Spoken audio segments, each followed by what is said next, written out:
guaranteed certificate. If you can still care, this is the signature. It's like, so what is it? Is it the color? No, it's whether you can care or not. It's whether God has hardened Pharaoh's heart, which is a system of magic. Imagine, so what God proceeds to do the next day is kill the firstborn. But Pharaoh wanted to let those people go, meaning if you understand the story, Pharaoh wanted to let the people go, but God said, no, don't let them go. I'm going to make you not let them go so that I can kill everybody, all the kids in the morning. What is this?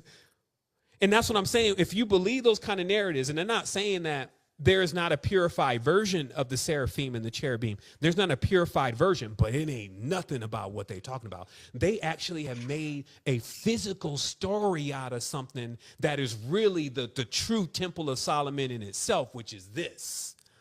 And their holiest of holies has been breached. That's why they call it Freemason. The Freemason there were a group of entities, those ones that came off the moon, the ones that came off the ark. Now, when I say they came off, they're still in there. It's like when the sun shines through the moon, it goes through them like a reflector, and they project their energy onto the reality. That's how the whole thing works. So as the moon moves, so too now the energy changes. And that's why it's like you got all these different variables of moons. It's not like the same moon.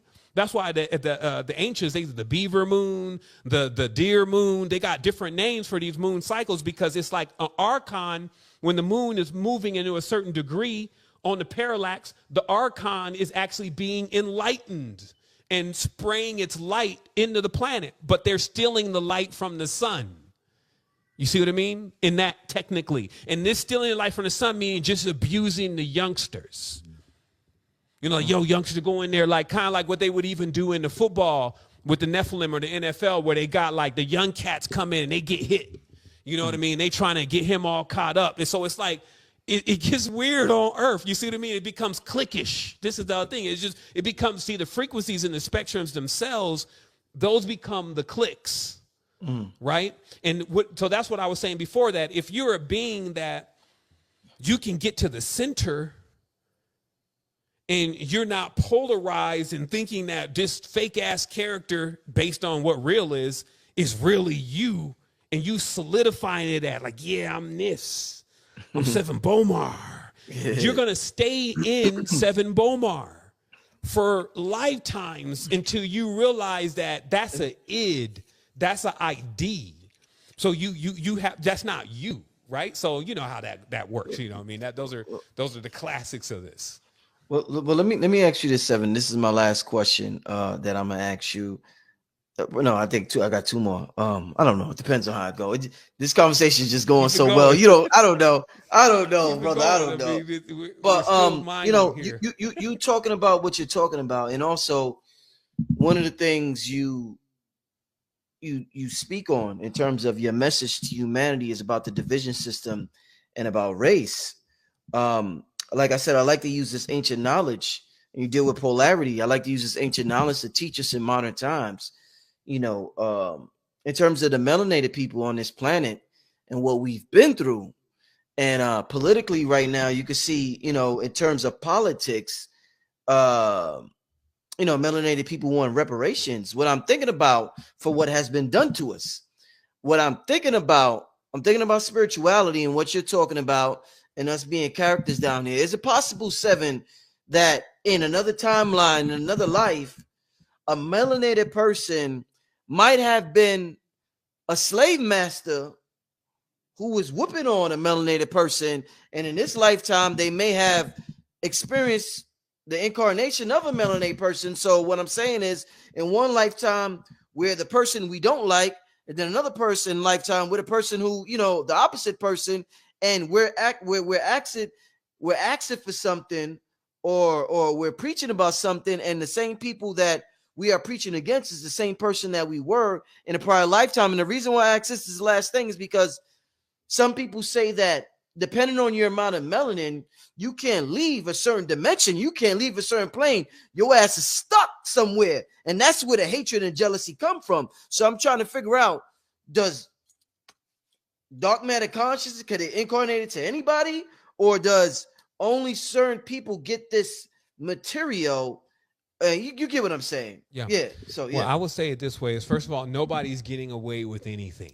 Yeah. Meaning that everything that people will do in their lives will be written on their DNA, and if they draw debt, which is based on their discernment, because you know when you're doing something that is kind of like on that shady side, it's a natural compass.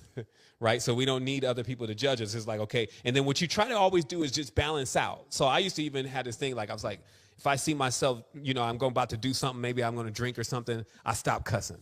Yeah. You know what I mean? So I was always conscious that you want to stay balanced with this, you know, you don't want to get excessive. Right. And that's just kind of common sense. But I think, you know, in digging deeper into what you're talking about in relation to, like, when you're talking about races, to me, what all that is really based on is it's based on how much soul force you have and how mineralized are you. Okay. So what this is about is that you have souls that are very young, right? Like they're just budding. They're almost like in themselves as the society gets weaker, their consistency in itself doesn't contain like what you would say is almost like a heirloom version of that same seed. Because, you know, you got these qualities in the seed. And then you even got some of the seeds where they get so watered down, it's like they're coming in and out of lives so fast, there's no time to mineralize. And this is a lot of times based on the portal that is being used in order to get in and out of lives. So as you know, that those who are melanated and some that are what you would perceive as not melanated have had relationships with what would be seen as reptilian or serpentine kind of beings, and using that as a form of being able to enter into the reality. So I see life as a soul cooker, that and with the ultimate goal to refine every soul, whether we think so or not. Because that's what it gets into. It gets into turning dirt into gold. So even the worst person that you can think of is only primed for this thing to take it through the entire process of how it was designed. And our body is designed the same way. And I find that, like, when we see the external saga that is running is like somebody is kind of interrupting your dream, to be honest. Because a lot of stuff here we're trying to make sense out of, but it's like we're trying to make sense out of foolishness. We're already approaching the reality from some deception that we're all separated and not the same organism.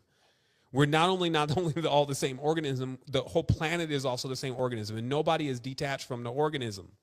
So then when we start creating this, like, well, these are phantoms and these are vampires and ghosts. Yeah, those exist too. And they very well be one. But if they're on Earth, we all know in occultism, for anything to manifest into the physical reality, it has to contain a certain amount of energy, which kind of brings it above the classification of ghost or ghoul. Now, as I said before, still though, this person could have been a pig before. Because those are transitory animals. They could have been sheeps. Like, if you didn't peep out, a lot of the genetics, even within the Arabs and the Israelis, is that of the ancient, what you would say is a sheep, and the ancient, what you would say is a goat. Like, really. Like a cherubim, when you talk about a cherubim and you're talking about the horn beings, you're talking about that, not just that these are like spirits running around, but the genetics. These are the jinn that were put into the wombs to create the first fathers and mothers of these people. You see what I mean? That's why when you look at the stars, most of the stars line out to being animals, right? Like this is a dove, this is right? Don't we have other things like sextants and compasses and all that kind of stuff? Why is most of this animals? And it's because the animals play a gigantic role in this, because it's the animals' wombs being used. But this is why they kind of missed in the whole Anunnaki story. They explain that these Anunnakis, they went into these animals, but the old ones. So like the old ones were larger. So they basically copulated with everything that had a womb. Okay, that's why this thing is so crunk, because Then when they copulated with everything that had a womb, the offspring from that were what they call the monsters, the mighty men of renown. It's just because their attitudes. So then but mind you, the masters of these matrices already be knowing what they're doing because they're literally first mixing up a strong batch. And they're about to water that thing all the way down. They're about to step this thing all the way down, just like alchemy. They're about to have this thing so diluted that you're going to have like a small, tame, cute one when they're done. He's going to have a lion at the house. You know how we like to take these ferocious ass beasts and then be having them hanging around licking us in the face? Yeah. This is pretty much what domestication is. And we got to realize that the human being is not Google, as his name, Gilgal. And some of those big 6-finger, all the Saturn aliens have 6 fingers because they work on a system of 12, which is the Merkabas. You see what I mean? The chariots and the UFOs and all that kind of stuff. It files into that. And guess what? So I heard somebody say, oh my goodness, Earth is doomed. Oh my goodness, Earth. Your Earth may be doomed. But you need to realize, actually, if you follow something that is doomed, you will be doomed. Earth is not what you think. The pristine, pure Earth is going on right now, for real. Just like we've been talking about this quantum theory and everything. The height of Kemet and everybody doing in a climax, that is a space and time. And there's a ritual that is being done there all the time to make sure that that can be accessed. So meaning that in every height of society, we do a ritual at that height. We record that point. That's what talismans are. You're recording a point of height of energy. And then that serves as an interface to that.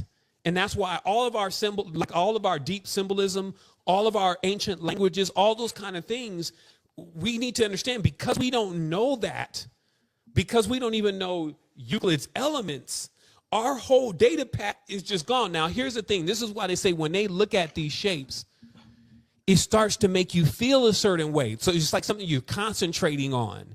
And why are you concentrating? Because you got to boil down, this is stupid.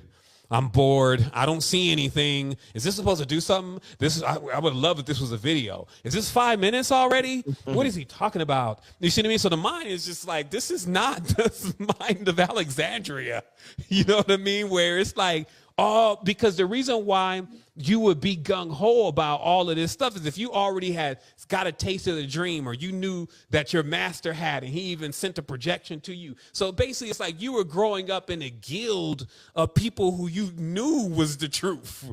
So you just knew that once you had really graduated, you would get to that level, and there was like nothing in between that, like no scam, no sale, no none of that, right? And now that support system, we don't see that support system. So we have to really see in our consciousness, so what happens after we don't have our support system? So even the direct beast, because I won't let anybody get off with it here, there's a reason why you have a large amount of African-American males in prison.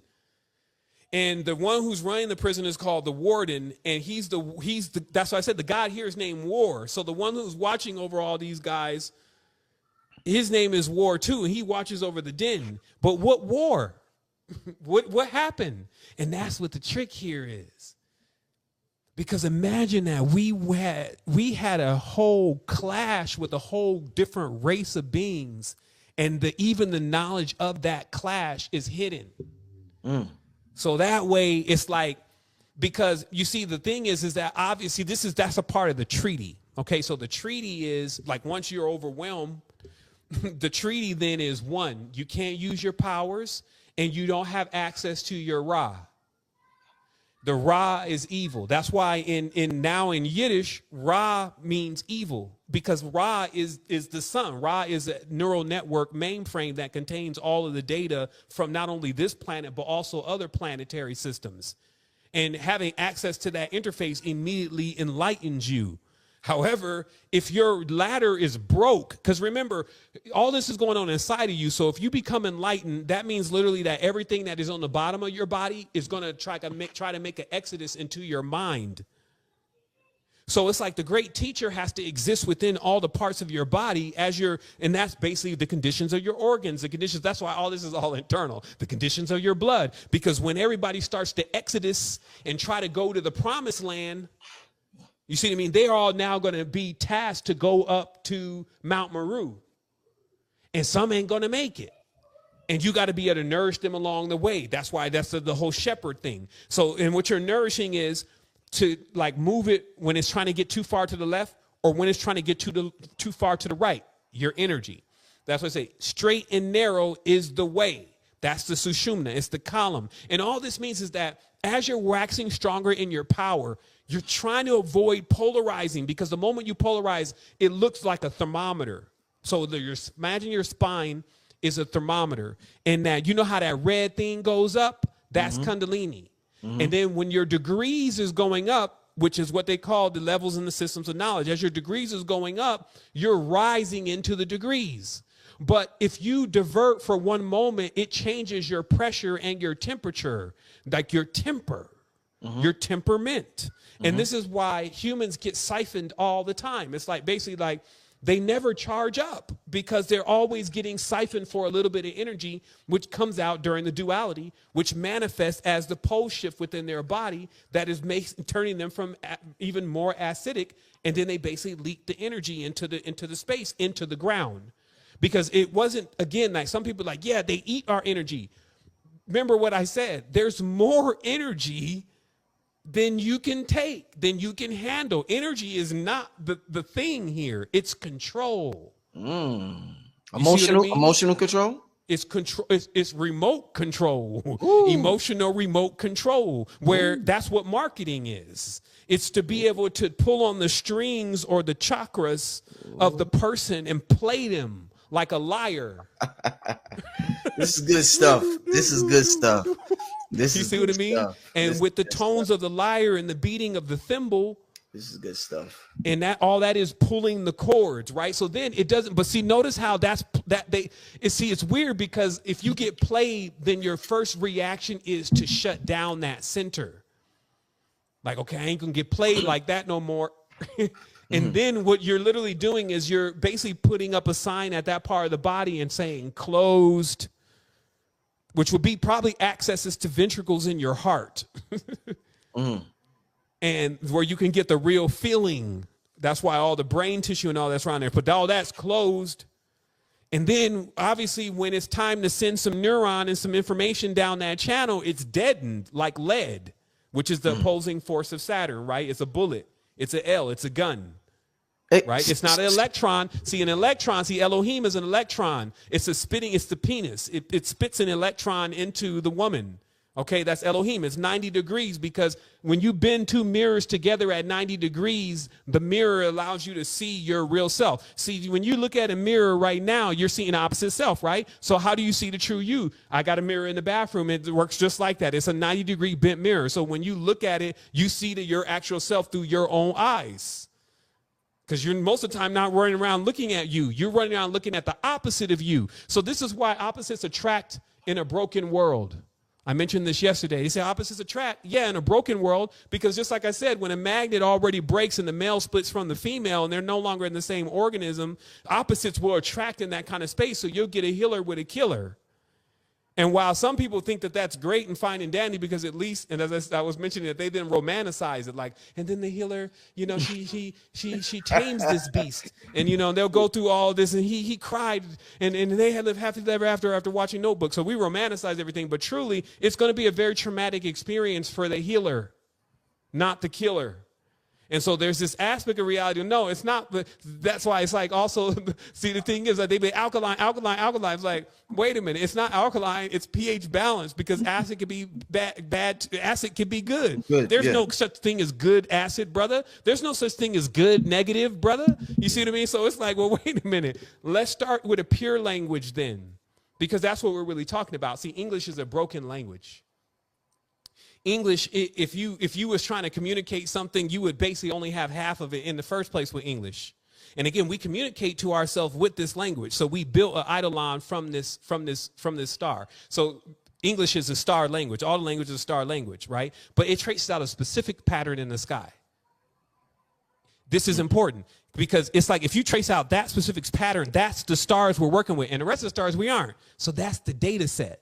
When we trace out certain stars, which you call letters, in the sky, and then we manifest them into these words, but you skip all of the other stars, your program that you're going to be using is just only going to be about the story of those particular constellations. And that's why we have this 7 days and this kind of stuff, because it's just about these specific 7 stars. You see what I mean? And then every single day of the week, we serve the ritual of continuously enlivening these 7 stars. And these 7 stars are also in our body.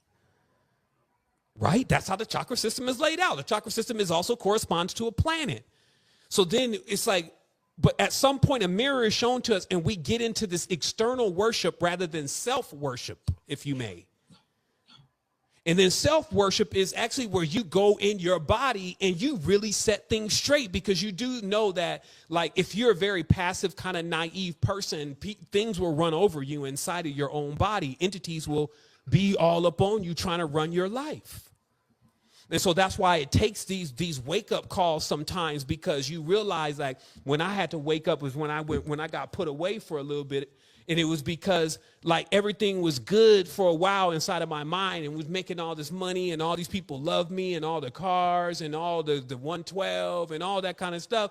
And then when I got burned out and then I did something and got put away, it was like that form of consciousness was like, you're stupid.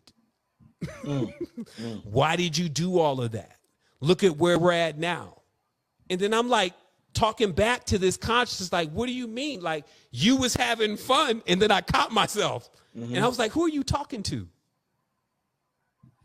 And that's when it clicked for me that when you're talking to yourself in English and it's talking to you back in English, you've created something with English. And because English is a mystical language, it is connected to the star, you have the being living inside of your consciousness. And you can oftentimes confuse this being to actually being you, especially when you turn off your feelings.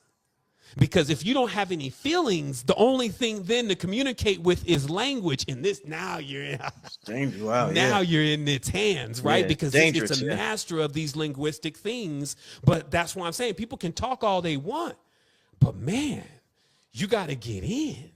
And you know what I mean? That's where the transition's happening. And so for me just continuing to go in, not just delivering the message, that's why things get a little crazy for me, because I got other dynamics. Like, not only we're inventing stuff, we're helping children in inner cities. You know, we're bringing STEM and getting them, make sure they're up to speed. You know, we're building other platforms. We're making sure that we're ahead in the future. You know, we're tapping into the neural networks to see what is the depth of what kind of knowledge is already available when you actually tie thousands of minds together and get them to collaborate and see it.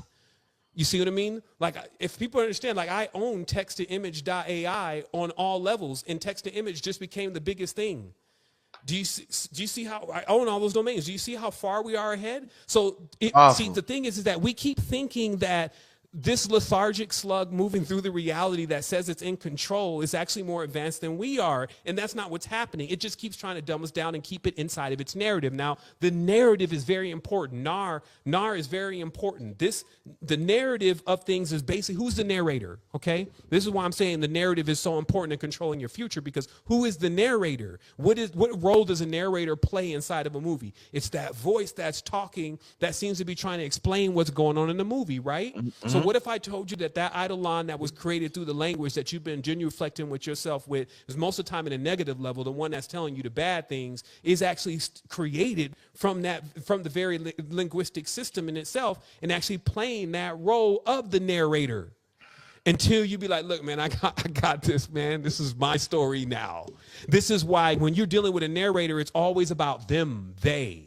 Right? Which, again, there's times to talk about them and they, but they always get that name because nobody can really completely identify them, because they can be in anyone. Right? And that's what the Agent Smith is in the Matrix. Is like, it can hop into someone. You can see it in your girlfriend. You can see it in different things. At the moment that a person relinquishes control and assumes the program, they can actually be tapped into by the corresponding wavelength, which generally be within that wavelength of conflict and confusion and the myriad of ways that it can actually manifest in your life, which we call minion behavior. This means that there are so many disincarnates. A disincarnate doesn't have a body and works for other entities. This is what the real troll word comes from. And these entities, their job, because they work in a hierarchy. It's like a military. So a standard warlock will have like 500 of them, maybe even 1,000 of them underneath him to help him carry out his deeds. Meanwhile, everybody gets their ass kicked when they come in and report, and they haven't reported disruption. So this is the hidden world of what they say, that the inverted. See, so okay, so what was discovered is that the other issue with this world, and this is why they show the sun and the moon. The other issue with this world is, in order to make this afterlife manifest, Yeah. there needs to be certain type of mechanics, and those mechanics get real spooky.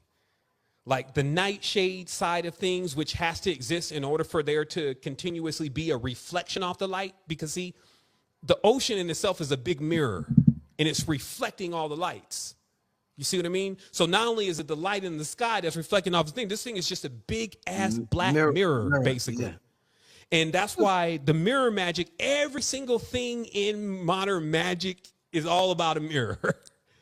Because it lets you know that at a twinkling of an eye, there could be a juxtaposition between the character that you think you are versus the character in the mirror. And this is why they always show the character with one eye.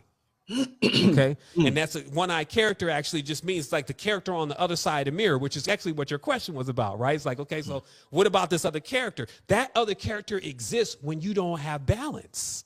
And I guess I'll finalize that question since we kind of close up the container. Man, Sevan, man, this is what I want to know. I want to know, what the hell did you do during that break? Because you came back and you on fire, brother. I told you, it's like running track. It's running track. It's like serious. Like I was already primed and everything. I took my breaths and everything, and then we came over whatever the top of the hour was, bro. And you wasn't there, and then I start kind of making up excuses and everything. And I was thinking like, man, I hit an alarm too. Maybe he was just trying to get some sleep before this or whatever. But so it's okay. So even what I'm doing, you know, I do make it look easy because I've been doing it for a long time, but it's an energetic thing. It requires me to actually go into a wavelength that I'm not, how can I explain it? It's almost like I'm not touching myself. I'm not actually like interrupting my mind and my consciousness if this thing goes well. If it doesn't go well, I'm pretty much checking every stanza of what I'm saying to authenticate it and make sure that it's accurate to the previous thing that I mentioned. So in that way, it could also be very robotic, but it's just basically making sure that the truth in itself stays in alignment with everything we've said thus far. So it's like a self-updating system. Like, okay, if we're coming out of alignment here, because when you're in a paradox, there's a Biggie Smalls here. So I got to even be able to explain that, but in a way where, like I was saying, hey, it's more like we're all working together versus when we're doing different poles and we're not working together, to understand how positive and negative can work together. Because other than that, most people can't conceive in their mind how two opposing poles in the same field could actually move together. You see what I mean? Without one of them becoming positive or one of them becoming negative. And so to me, that's also what's up with the reality. Is like, I'm not trying to become a woman. So meaning that the whole thing with the whole conscious community and things like they be trying to do to men and try to put them into this thing like you haven't tapped into your divine feminine and blah, blah, blah. You need to become more sensitive and blah, blah, blah. It's not exactly like that. The most important thing is for you to actually truly be who you are. And if you're trying to force somebody to be something that they aren't, or you're trying to basically change a person's path, this is how a person gets off their path. So for me, it's more important to describe such things that I'm explaining now rather than insist that everybody needs to do them. And then in my personal life, if a person is looking in and you're a stickler for detail and you see what I'm up to, you see what I write, and you see how I do it, you may see that mark of intelligence if you made that mark of that. I can afford to put this person in my cabinet of curiosities of intelligence, meaning that I can vet them and say I can at least listen to some of the stuff that they're actually saying because it would be valuable to me, right? So that's what I constantly make sure that I'm doing in this position, because when I got into this position, it wasn't something that I was wanting to do personally, like I'm going to go and be a teacher. It was something that I was told that I have to do. And I thought that it was going to end a long time ago because I thought I was done talking a long time ago. And now I will say that regardless of whatever happens with me, the Matrix, the Resistance, the whole nine, as long as there's some wax still and we got some recordings, everything that I already need to say is generally encased in every single one of my videos. Like I always make a summary of the entire cosmos by the time I'm done with any video that you listen to, right? So for me, it is like I'm repeating myself, but in a different way. And I'm agreeing to stay in whatever grade this is until I get that next upgrade. Like, yo, okay, now it's time for you to move to the next stage. And while I'm here, I try to learn as much as possible. And I learn a lot. Every time that I think about, man, you was going to leave, and think about it, you wouldn't have even learned that, and you would have needed that experience. I can see life as being a great teacher of experiences, right? But you got to throw yourself into it, and you got to challenge it. And so what I do is I challenge God's. That's the first thing I go at. Like I go at what I think I believe in. And so I realized the other day, I thought about this. I said, man, if I don't even believe in God, how can I believe in people? And I sat on that one for a while. And then that all too familiar, very powerful voice, but so quiet, came in and said, because you believe in yourself. Like we got to understand that the belief that you have in your brothers and sisters is directly tied into the belief that you have of you. So if you start writing them off, you're literally writing yourself off. This is really like that. It's like it is very counterproductive for the growth of your DNA to deny it and to actually be disgusted by it and not want it. And I believe that we also have to realize, even as a people, melanin people, when we're making others feel that way, right? Especially people that we even could say is our friends, right? Because I got friends that are all from different parts of the spectrum. But even in some cases, like black folks will make white folks feel like that, basically that they shouldn't even be here, that they shouldn't even be alive, that they shouldn't even be created, that they're not even real, that they're ghosts and phantoms. And you got to just think about just that from a whole nother dynamic about the kind of person that you are. And if that clicks, if that ever clicks, it'll also click to you about the Bible and God killing up everybody in the Bible, how anybody that does anything like that, they should never get a pass. You should never be able to kill babies and get a pass. I don't care who you are. Like on the last days of whatever, we'll meet in the sky and we'll go at it and that'll be the whole thing, because there are principles to life.